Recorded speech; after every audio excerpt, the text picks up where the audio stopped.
Hello and welcome back to coverage of the Louisville Cube League. It has been a while since we've seen you guys, but this week we're going to be jumping right back in with a draft of our pre-modern cube. While this is a cube that we've had some variations of for a while, this particular version of it is completely new to us. Today we're going to watch Scott draft and then talk about his deck a little bit, along with a couple of the other decks from the table. And then we'll be back to watch a few matches in our next video. We also have a bit of a special guest today, the creator of this cube list and an old friend of the Cube League, Derek. So we're here with the draft. So I'm Prose. I'm Scott. And I'm Derek. So welcome, Derek. Thank you, thank you. Yeah, so this is Derek's pre-modern cube, which I don't know if you want to talk a little bit about the origins or anything. I can't remember if you started with a list or... Yeah, a buddy of mine from Indy, Nathan Justice, had a cube, and the idea was that every card was in like originally printed old bordered. And I just kind of iterated off that, and there's like a 60 or 70 card difference between the two, but Gotcha. the bones are definitely the same. Right. Yeah, we had an old pre-modern cube, and I didn't actually get to play with this one, but from what I understand, this one was a much better time and full of much cooler cards. So, speaking of cool cards, there's not a lot in this first pack that really seems like it jumps out at me. I don't know if... Yeah, I think on clear, like on just power level, you would be looking at like Recurring Nightmare or potentially Yeah. Miscalculation if you want to do that or whatever. Raphaelos is big, but as a pick one pack one, you're not sure like how much green you're going to get. No This is kind of one of those picks that you can just sort of like decide what thing you want to do most and try and do that. Real choose your own adventure vibes. Yeah, so I just pick up Flame Tongue Kabu. It's going to be good and splashable in most strategies, so I felt like that was a reasonable place to start. I think Recurring Nightmare is probably like the actual quote unquote correct pick, but I think I'm too dumb to draft those decks, so I just... Well, it seems like just immediately rewarded for the Kabu pick here, because I think there's 3 red cards that I feel like you'd just be happy to take here. Yeah, it's nice to see the Sulfuric Vortex. Yeah, and that's what I was gonna say. Pretty different red cards, right? Like there's a potential to keep the like, 2-for-1 options open with Violent Eruption or Arc Lightning. There's like the way more like aggressive fast plan with like Vortex into maybe like a Fire Blast. Pretty tough on just pack 2 to like pick one of those lanes and slam. So you're gonna see me take one of the 2-for-1 enabler things if I remember correctly. Yeah, I know, and it's kind of the same, right? Where like you have Flame Tongue Kabu and you have Arc Lightning, so they're both red cards you want to play, but you can play them in pretty much any shell that you're looking at from here. Certainly, and if so Furic Vortex wheels, that's a pretty clear signpost, or and if it doesn't wheel, then maybe I need to like readjust. No love for Standstill in the last pack, though. Just scaling in that last pack is going to be interesting to whoever ends up with that Recurring Nightmare downstream. Yeah, no clear, just mono red picks, so I just picked Dual in on sort of speculation. Nothing I felt I was missing out on too badly there. Yeah, I just want to point out that I think usually pre-modern stuff doesn't actually include the duels, but I believe that the 5 colors that there aren't fetch lands for have duels. Is that how the... Yeah, that's right. Okay.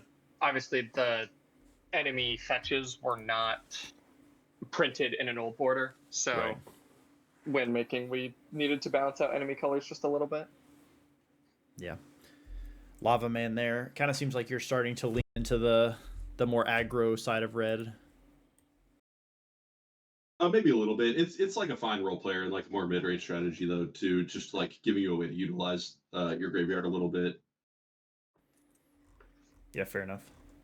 Another pack that's like kind of a brick.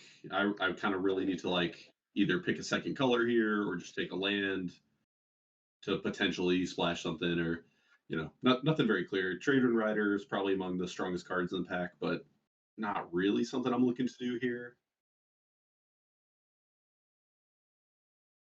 Yeah, there's like like the best two cards I think are both black, and then like Fire Ice too.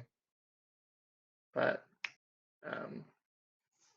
Yeah, what was Fire Ice is something I could have considered just based on only maybe casting the fire half, but I took serrated arrows just on the basis of like I know there's some like protection from red creatures floating around, and like maybe that's got some sideboard utility for me. mhm. Were you like trying to look for like, I assume with the plateau pick you were like trying to lean towards like stronger white cards if you were going to pick a second color right now? Yeah, I noted there's a Goblin Legionnaire in my first or second pack that could potentially wheel. And I think there was Sultari Gorillas in one of those packs as well. As if I was trying to be more like anti-creature, a little more mid-rangey, that's something I could like. Those cards seem pretty likely to wheel, so it's like a direction I could move into, and I already have the plateau for it. So just trying to keep my options open a little bit. I found pre-modern and like older formats like this really reward like figuring out what's being fed to you and just doing that, whatever it ends up being. Right. Yeah, not so Oh, there's much the the gorillas. like. I was ahead by one. Oh, sure. Not so much the like 1-2 card win the game on their own combos that people are probably more familiar with in higher powered cubes, but more of just like the best, most consistent do whatever you're doing. Yeah, and it's just the cards do so much less like on their own that you really need to like maximize Right. as much as you can out of every single card that you draft. So like having more options when you come to deck building is just going to be like more rewarding. I find. Dude, this fish is struggling. He's trying so Yeah, hard. it was not a good like pack thing. It doesn't have a really flat bottom. So I want to point out too, we tabled that Goblin Legionnaire for the 8th pick. There were only 7 people in this draft, so you will see stuff tabled maybe slightly quicker than you were expecting to. So the Sulfuric Vortex didn't come back, but this Fire Blast did. So Yeah, and that was more a curve consideration than anything else. I'm like a little chunky already, mm-hmm. so I just want the free-ish endgame spell. There's a fetch Fetch land to go land. get. Plateau, always Mm-hmm. obviously nice to have. Nothing I think really I just take the exciting only red here. card here. It's Yeah. not something I'm looking to play in these kind of decks, but just don't Not pass any looking red cards, so they pass them all to me in pack two. not looking to jam Sphere resistance into your low curve potentially aggro red deck. No, not really, but you could probably make a case for that. I think there's certainly a style of this deck that would want a Sphere of Resistance, but I don't know if the cards that we've picked so far are necessarily in that vein. That's a nice pillage, though. It is. Is I didn't end up playing it. Spoilers, I guess, but like I didn't value that super highly. Well, I think it's more than just like if That somebody it else at the wheeled. table was drafting red, yeah, I think that thing would have been gone. So, Okay, that's fair. and then Yeah, I the got the get to last pick encampment and the flunkies. Mog flunkies, yeah, like I certainly was pretty happy to get those and end up playing both of them. yeah. I mean, the Sulfuric Vortex didn't wheel somewhere along the way, but I don't know. It seems pretty likely that whoever took that must have bailed out pretty quick. But Yeah, or Yeah, just didn't want to play against it or something. yeah, I don't think there was anyone really like too heavy in red, if I'm remembering correctly. So I guess it was not really really tough now that sure. I'm thinking because the Vortex and the Fire Blast were in the same pack. So Yeah, and this is kind of a tough pick because Curse Scroll immediately is something I'm interested in, but then there's also like another fetch land and a really good burn spell.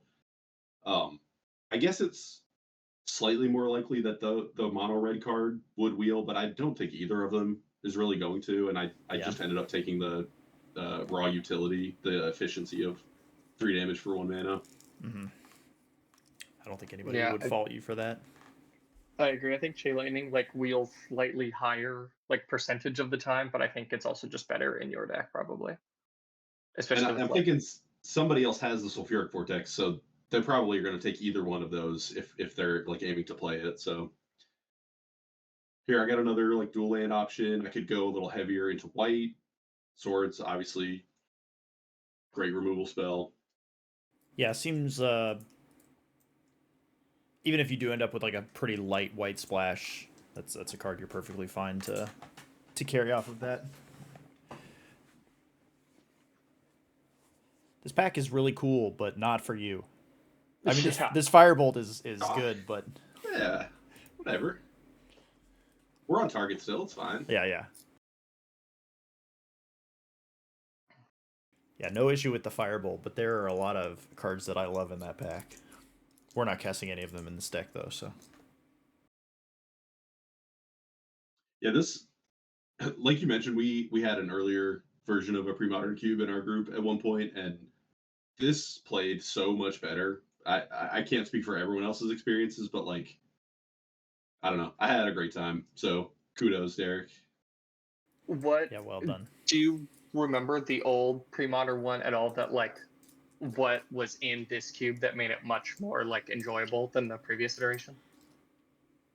Yeah, I mean, I think the old list that we had, it was Eduardo Sajkalik's list. You can find on Cube Cobra if you're interested. It was doing a lot of gimmicky things like that cube played with like combat damage on the stack, and there were like some like Like wish cunning and burning boards. wish. You got to get multiple copies of those cards or something. There's like a lot of weird things and a lot of like cards that didn't do much on their own, so it was a lot of like air in a lot of drafts. And I also think our play group was like a little less open to stuff like that, so a lot of people didn't have like a great time. And There's a lot of people in our group who didn't play Magic back then, so they were a little bit more intimidated by the rule changes, I think.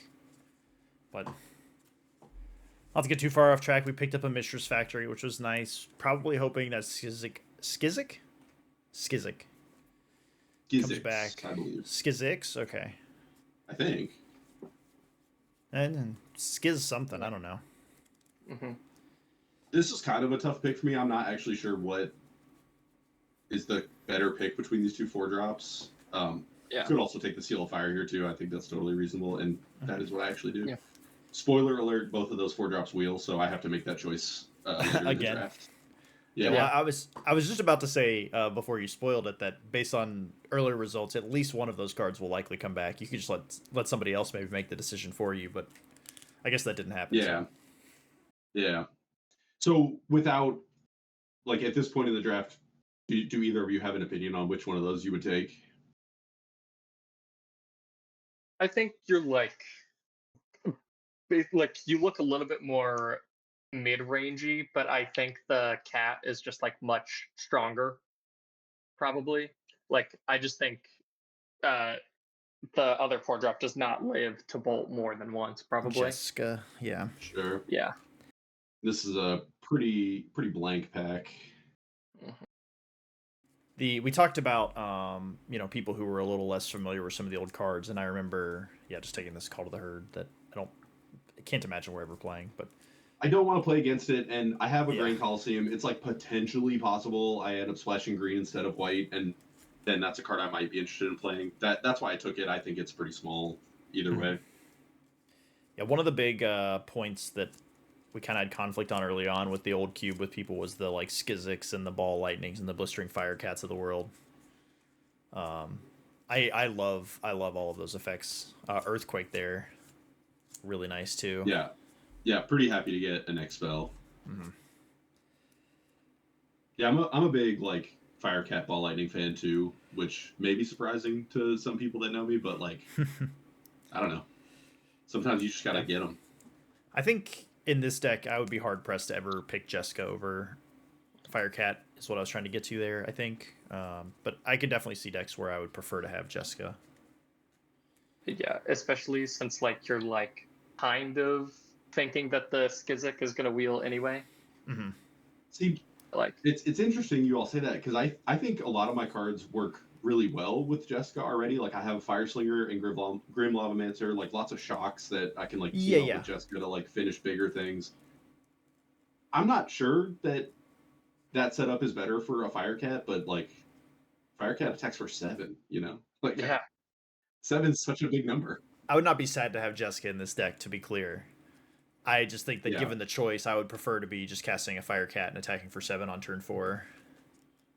Yeah. Rather than like play this card that I essentially need to Has to live for 2 turns, right? Well, it has to live for 1 total turn cycle to almost do as much damage as Kha'Zix does, or as Firecat does. So Yeah. That importantly, I took Wooded Foothills over a Fiery Temper, and I was just trying to keep my mana good for like a potential splash if and when I commit a little harder to that.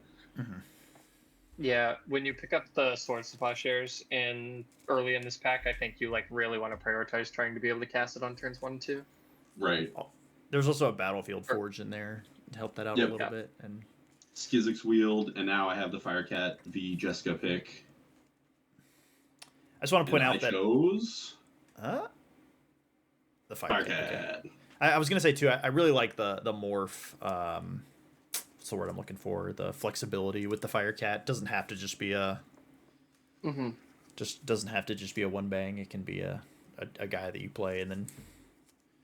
Yeah, ambush I somebody can't later recall on if I review my picks again between packs 2 and 3, but it's around this point in the draft where I'm starting to like really pay attention to my curve. I actually don't have a lot of like deep early plays to the board at this point, so that's another reason that like Cat v Jessica is like, well, I can play this one as a 3-drop at least. You know, it's just like a slight point in its favor. Well, you're not going to play this Wall of Blossoms. You don't think that fits in well with your game plan right now? You know, I've been spoiling a lot of stuff, but the way my game's played out, it wouldn't have been like the worst thing if I could cast it early or whatever. Brushland for my when I double splash into my mono red deck. Well, you have Wooded Foothills, so Wooded Foothills, Grand Coliseum, like I'm putting it all together, man. We love having double off-color fetch lands. That's what you want in your 3-color deck. Yeah, Thieving Bagpipe, Sarcomancer. Yeah, the fish's job is done. By the way, I did not realize I pointed it directly at the camera, but that was kind of intimidating this whole time. It's like it's staring into my soul. Yeah. Yeah. It finally sat still, and when it was just staring into the camera. Pretty decent options here. Yeah, I like the Slinger. Yeah, there's not like a home run in this pack really, but Slinger fits nicely with like the setup of like trying to get 2-for-1s and just come up the board with idiots. Rorik's is really nice, but I think, like you said, you're kind of lacking like low cost things that stay in play. Yeah, and I think at this point I'm settling into wanting to play like 16 lands, so Rorik seems kind of uncastable at that point. Makes sense. Yeah, I think your deck is right now like really good at just like 2 damage that leaves a 2/2 behind, or like FTK, just like a bunch of like 1-for-1 pluses that I think like win a lot of these like pre-modern, like older style matchups. Yeah. So I'm contemplating the Savannah Lions. I know it'll be rough on the mana, but again, curve considerations here. I'm just trying to like put some things into play before turn 2 or 3, or before turn 3 or 4. I mean, I don't think it's that bad. I think as of right now, even if you play no basic planes, you have 4 lands that can cast it on turn 1 potentially. Plus you have and the I could play the Grand Coliseum too. That like obviously it doesn't play on turn 1. Well, that doesn't cast on turn 1. You're right. But it does, it smooths out the mana and like whatever. You play a 2/1 on turn 2. It's not the worst thing. And I think you're not going to be heartbroken if you end up playing planes in this deck with the Legionnaire, the Swords to Plowshares, the Sultai Gorillas. So.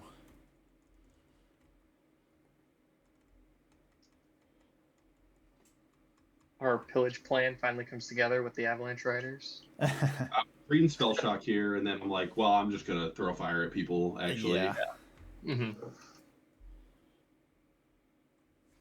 And so with that Ball Lightning pick, now I'm like, okay, do I want to play any planes? Do I want any white mana in my deck at all between Fire Blast and Ball Lightning and Firecat? Like, maybe I'm just all mountains.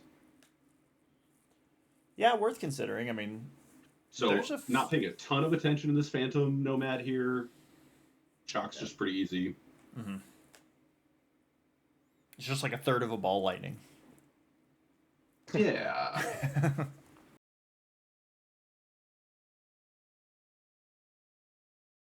Yeah, it's a strong point. I mean, the Legionnaire is pretty good. The the Solteri Gorillas is not bad. I mean, the Swords is obviously incredible. Yeah. The Lion is probably nice to have, but it's not really going to be heartbreaking if it doesn't get there, so.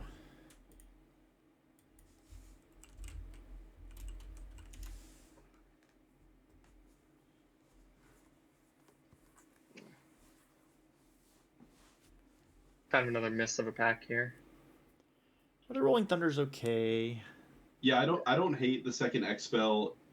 If I'm only gonna play 16 mountains, it's like obviously not the most threatening card in the world, but like picking off a couple X1s on 4 mana, like maybe it's good. I don't know. Mm-hmm. Doesn't kill your guys too potentially, although like you said, we don't have a ton of stuff that's sitting in play usually, so. The Earthquake is nice. I didn't intend to end up this burn heavy, I guess, but the things like everything just kept wheeling. Like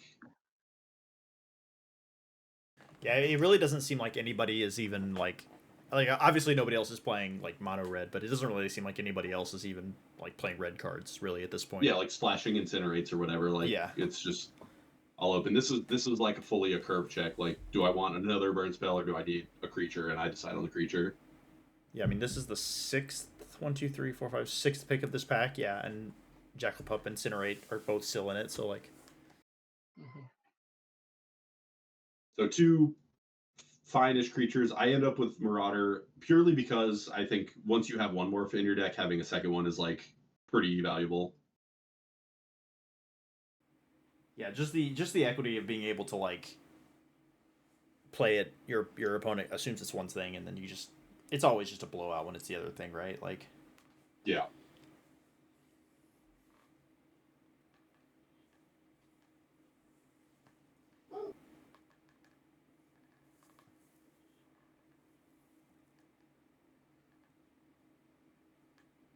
Sandstalker or whatever is not the best card in the world. It kind of fits with the more burn heavy setup I found myself in, but even still, it's such a tempo negative play. I'm not like super thrilled about it.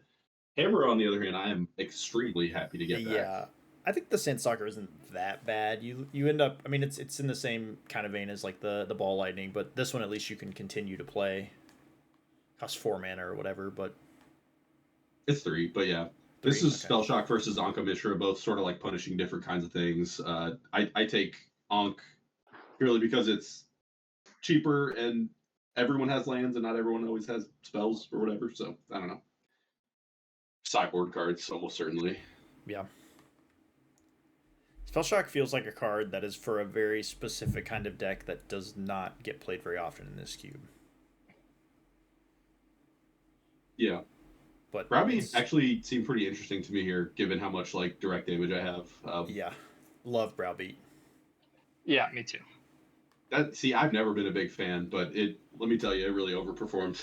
Well, back in the day of like pre me moving to Louisville when I was just like a tabletop Magic player, I loved Browbeat. Man, that was a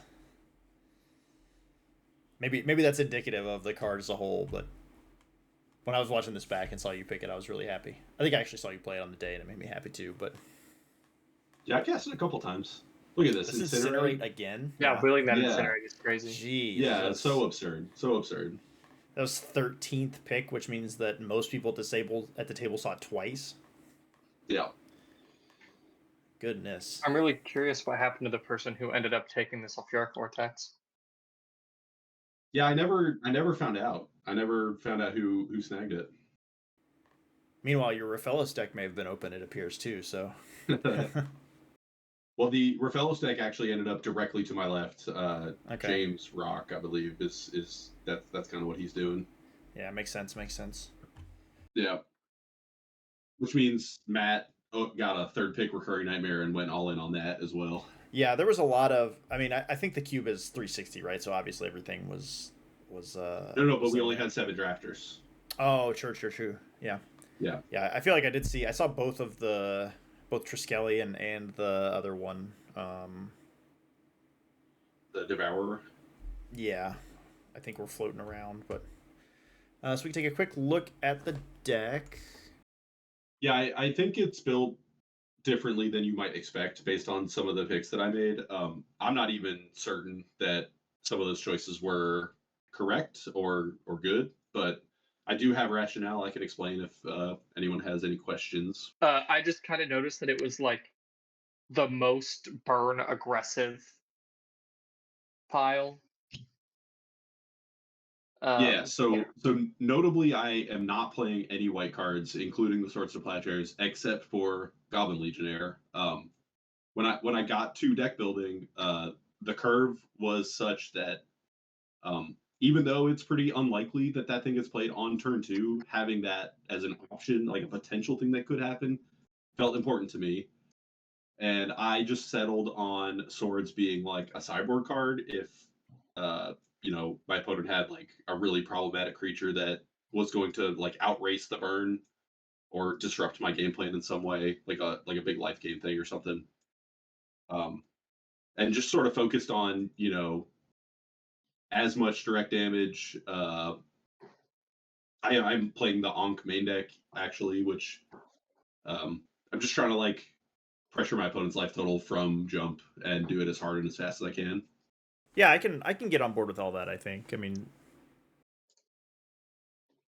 The only real like I could have played I think Pillage in my main deck over the Legionnaire. It just have been mono red, but that seemed slightly worse to me. Like Pillage never deals anybody any damage, so I opted for this like pretty loose kind of splash on a 2-drop thing. And well, and you have this like like I said, I like pillage, but I don't necessarily know that this is the deck for pillage. You have this Mog Flunkies that's gonna want creatures to attack and block with it. So who am I yeah, kidding? You're not blocking, but notably the Windswept Heath has exactly one target, which is something I was like a little concerned about, but I was like, yeah, it's probably fine, right? yeah, yep. But yeah, overall, I mean, I can't say that I have really any issues with this. I mean, you have pretty much every creature in here. The only exceptions would be the flunkies. Yeah, Flunkies was Is was is potentially also pretty a burn bad. spell, so or Yeah, is limits a essentially Yeah, a burn little loose. spell. It's only 12 creatures, but Mm-hmm. yeah, and there were definitely turns where it was not functional, but I think when you register a deck like this, that you're just signing up for that sometimes. So Yeah, I think you need it. I think you need things in that slot that you play and don't leave the battlefield immediately. So, yep. well, we can take a quick look at a couple of other decks before we move on. So the first is I think Scott mentioned James sitting to his left, who kind of drafted the green cards, and I mean we saw a bunch of them tabling, but yeah, I mean they were obviously flowing pretty well here. Although it does look like James snaked a couple of your He's got a volcanic hammer, really not a only ton. one. Yeah, I guess you Yeah, don't care about the battle mage really. he's got Raphaelos and Gaia's Cradle to like potentially hardcast his fatties. He also has Natural Order and a couple like big things to get with it. He also has Fire's Sapling Burst, so Yeah, really solid like mid-range green deck that can go pretty quick. yeah, this is a pretty nice deck. yeah, a lot to like in this one as well. This was, I think when you think about Raphaelos in this cube, I think this is, I mean, maybe not like completely ideal, but I think this is pretty close to. Yeah, the double splash is a little tough in a Raphaelos deck. Like you just have to put a bunch of non-forests in your deck, which makes that a little worse. But even if Raphaelos is tapping for like 2 mana, that's still like you're pretty happy there. Right, right. And then we have one more to take a quick look at. You mentioned the third pick recurring nightmare, and here is Matt's deck with the third pick recurring nightmare, and a lot of stuff that works pretty well with recurring nightmare. Although it doesn't look like he ended up Yeah. with the Triskelion stuff at all. There's just a ton of value here. Yeah, no like big like game winning combos, but a lot of just like really devastating plays at a lot of points on the curve. Notably, I will I was sitting next to Matt in our first round, and he played against another reanimator opponent, and like had a Ravenous Rats in his opening hand, and just felt like he could never play it because his opponent would just Yeah, discard a creature. They ended up right. not playing spells for like the first 5 or 6 turns. Either of them had they just had nothing to do. Glorious, glorious, yeah. Yeah, but that's pre-modern cube. Sometimes like you just draw go for a while because the cards are just a little worse, you know. Yeah, you know. But yeah, I guess I didn't really notice that we just had essentially three drafter in a row worth of decks, but yeah, we'll get into some matches and see how they all fared. That will wrap up our coverage of the draft today. But don't worry, because we'll have 3 fresh matches coming from this draft very soon. In the meantime, feel free to drop your thoughts on the draft and the decks you saw today in the comments below, and maybe even a record prediction if you're feeling particularly adventurous. Until next time, thank you as always for watching. We hope you'll come back to see the matches for this video, and make sure to follow the channel so you'll get a notification of when that video goes live.